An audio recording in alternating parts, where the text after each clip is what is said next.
और अब देखिए दिव्यांगों के लिए खास बुलेटिन। जम्मू में वेतन की मांग को लेकर मजदूर सड़कों पर उतरे, पत्थरबाजी की। 2 महीने के वेतन को लेकर जम्मू के कठुआ के टेक्सटाइल मिल के सैकड़ों मजदूर सड़कों पर उतर आए। आक्रोशित मजदूरों ने टेक्सटाइल मिल पर पत्थरबाजी की और जम्मू पठानकोट हाईवे पर जमकर तोड़फोड़ की। इन मजदूरों का आरोप था कि लॉकडाउन के चलते फैक्ट्री में काम नहीं हो रहा और इन्हें वेतन के नाम पर चंद हजार रुपए दिए जा रहे हैं, जिससे खर्चा भी नहीं चल रहा है। अपने वेतन की मांग करते हुए मजदूरों ने उन्हें अपने घर भेजने के साथ अपने बकाया वेतन के जल्द भुगतान की मांग भी रखी। महाराष्ट्र के औरंगाबाद से खौफनाक हादसा। रेल की पटरी पर प्रवासी मजदूरों को एक मालगाड़ी ने रौंदा। औरंगाबाद के जालना रेलवे लाइन के पास हादसा हुआ। हादसे में 16 मजदूरों ने मौके पर दम तोड़ दिया। हादसा तड़के हुआ। बताया जा रहा है कि ये सभी प्रवासी मजदूर अपने घर पैदल जा रहे थे जिस दौरान ये हादसा हुआ। घटना के बाद स्थानीय प्रशासन और रेलवे के अधिकारियों ने मौके पर पहुंचकर जांच की। रेल मंत्री ने इस घटना की जांच के आदेश दिए हैं। प्रधानमंत्री मोदी ने हादसे पर दुख जताया। ट्वीट कर कहा, बेहद खौफनाक है हादसा। भारतीय रेलवे के जारी अधिकारी बयान के मुताबिक जिन मजदूरों की मौत हुई है वो सभी मध्य प्रदेश के रहने वाले थे और महाराष्ट्र के जालन में एसआरजी कंपनी में कार्यरत थे। 5 मई को इन सभी मजदूरों ने जालना से अपना सफर शुरू किया था। पहले ये सभी सड़क के रास्ते आ रहे थे, लेकिन औरंगाबाद के पास आते हुए मजदूरों ने रेलवे ट्रैक के साथ चलना शुरू किया। करीब 36 किलोमीटर तक पैदल चलने के बाद जब सभी मजदूर थक गए थे तो ट्रैक के पास ही आराम के लिए लेट गए और वहां ही सो गए। सुबह पटरी पर मजदूरों को देखकर मालगाड़ी के लोको पायलट ने ट्रेन रोकने की कोशिश की, लेकिन दुर्भाग्य से ट्रेन मजदूरों के ऊपर से निकल गई। औरंगाबाद हादसे के शिकार मजदूरों के परिवार के लिए मुख्यमंत्री शिवराज सिंह चौहान ने मुआवजे की घोषणा की। मृतक मजदूरों के परिवार वालों को शिवराज सरकार 5-5 लाख रुपए का मुआवजा देगी। शिवराज सिंह चौहान ने ट्वीट करके कहा, शोकाकुल परिवार विपत्ति के समय में खुद को अकेला ना समझे। पूरा मध्य प्रदेश मृतक परिवारों के साथ है।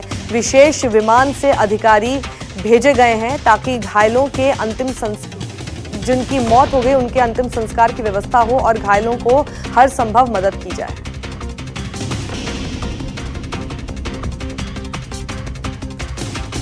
सरकार की तमाम कोशिशों के बाद भी मजदूरों के पलायन का सिलसिला लगा हुआ है।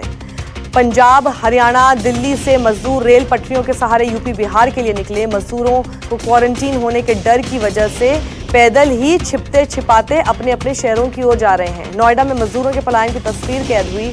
मजदूरों के मुताबिक सड़क पर चलते हैं तो पुलिस उन्हें जाने नहीं देती, इसलिए रेलवे की पटरी के सहारे जा रहे हैं। मजदूरों ने बताया, जब थक जाते हैं तो स्टेशन पर पानी पी लेते हैं और स्टेशन पर बैठकर सुस्ताते हैं। पंजाब के आदमपुर में भारतीय वायुसेना का MiG-29 फाइटर प्लेन क्रैश हो गया। हादसे में फाइटर प्लेन का पायलट सुरक्षित है। फाइटर प्लेन ने जालंधर एयरबेस से उड़ान भरी थी। लड़ाकू विमान में क्रैश के बाद आग लग गई और धुएं की लपटें दूर दूर तक देखी गईं। जिस जगह विमान हादसे का शिकार हुआ खेत है। पायलट ने हादसे के वक्त कूदकर जान बचाई। आसपास मौजूद लोगों ने जैसे ही प्लेन को गिरते देखा प्रशासन को सूचना दी। प्लेन जैसे ही जमीन पर गिरा विस्फोट जैसी आवाज सुनाई दी और देखते ही देखते प्लेन में आग लग गई।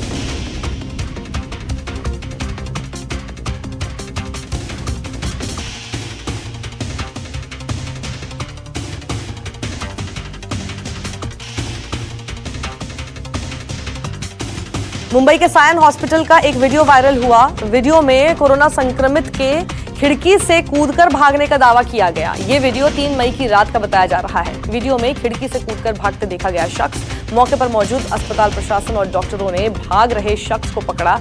ये वायरल वीडियो बीजेपी के पूर्व सांसद किरीट सोमैया ने ट्वीट किया। किरीट सोमैया ने ट्वीट कर दावा किया है कि भाग रहा शख्स अस्पताल के उसी कोरोना वार्ड नंबर 5 में भर्ती है, जहां पर मरीजों के साथ डेड बॉडी रखने का आरोप लगा है। दिल्ली में ई कूपन से शराब की बिक्री शुरू। लंबी भीड़ से बचने के लिए ई कूपन से मिल रही है शराब। दुकानों पर सोशल डिस्टेंसिंग को बनाए रखने के लिए आबकारी विभाग ने एक ऑनलाइन ऐप बनाई है। शराब खरीदने वाले लिंक पर जाकर अपने आसपास की शराब की दुकान पर समय लेंगे। दुकान पर जाने के समय का एक ई कूपन शराब खरीदने के लिए अप्लाई करने वाले के मोबाइल पर भेज दिया जाएगा। ई कूपन मिलने के बाद निर्धारित समय के बीच दुकान पर जाकर शराब खरीदी जा रही है। इससे लोगों को लंबी लंबी लाइनों में भी नहीं लगना पड़ रहा है। लॉकडाउन के दौरान प्राइवेट कॉलेजों में पढ़ रहे छात्रों को सेमेस्टर फीस देनी होगी। सुप्रीम कोर्ट ने फीस पर रोक लगाने से इनकार किया। सुप्रीम कोर्ट ने कहा, अगर फीस नहीं मिलेगी तो कॉलेज कैसे चलेंगे, वो अपने स्टाफ को वेतन कहां से देंगे। सुप्रीम कोर्ट में एक जनहित याचिका दायर कर सभी प्राइवेट और सरकारी कॉलेजों में छात्रों को सेमेस्टर फीस से राहत दिए जाने की मांग की गई थी। कोर्ट ने याचिकाकर्ता से कहा कि अगर किसी स्टूडेंट को ऐसी दिक्कत आ रही है तो वो कॉलेज प्रशासन से खुद अनुरोध कर सकता है। विदेश में फंसे भारतीयों को लाने के लिए नौसेना ने लॉन्च किया ऑपरेशन समुद्र सेतु। नेवी के 2 जहाज मालदीव्स के माले पोर्ट पहुंचे। मालदीव्स में फंसे भारतीयों को निकालने का काम शुरू है। इस ऑपरेशन के पहले चरण में आज भारतीय नागरिकों को निकाला जाएगा। मालदीव्स ने भारतीय नागरिकों की एक सूची तैयार की, जिन्हें नौसेना के जहाजों द्वारा लाया जाना है। सभी को जरूरी चिकित्सा स्क्रीनिंग के बाद जहाजों से भारत लाया जाएगा। इस ऑपरेशन के लिए नौसेना के जहाज INS जलाश्व का प्रयोग किया जा रहा है। लखनऊ के नगर आयुक्त पर सैनिटाइजर की खाली बोतल की खरीद में घपलेबाजी का आरोप। लखनऊ की मेयर संयुक्ता भाटिया ने नगर आयुक्त पर भ्रष्टाचार के संगीन आरोप लगाए। मेयर ने नगर निगम को एक खत लिखकर सारी बातें बताईं। चिट्ठी में मेयर ने लिखा, सैनिटाइजर के लिए जो खाली बोतल खरीदी गई है उसकी वास्तविक कीमत 2 रुपए है, जबकि उसे खरीदने के नाम पर प्रति बोतल 10 रुपए खर्च करने का आरोप लगाया है। बताया गया है कि 50 ml सैनिटाइजर की 10,000 खाली बोतल खरीदी गई हैं और प्रति बोतल 8 रुपए का लाभ कमाया गया है। सैनिटाइजर के अलावा मास्क और अन्य उपकरण की खरीदारी में भी अनियमितता के आरोप लगाए गए हैं। मेयर की चिट्ठी से हड़कंप। PCS डॉक्टर इंद्रमणि ने मेयर के पत्र को बेबुनियाद बताया। कहा, नगर निगम ने अभी तक कोविड-19 में कुछ खरीदारी नहीं की है। सैनिटाइजर के लिए CSIR के तहत फ्री में लिया है सामान। नगर आयुक्त ने कहा, कोविड-19 के संकट के समय मेयर का पत्र कर्मचारियों का हौसला तोड़ सकता है। खरीद फरोख्त का इल्जाम लगाना दुखद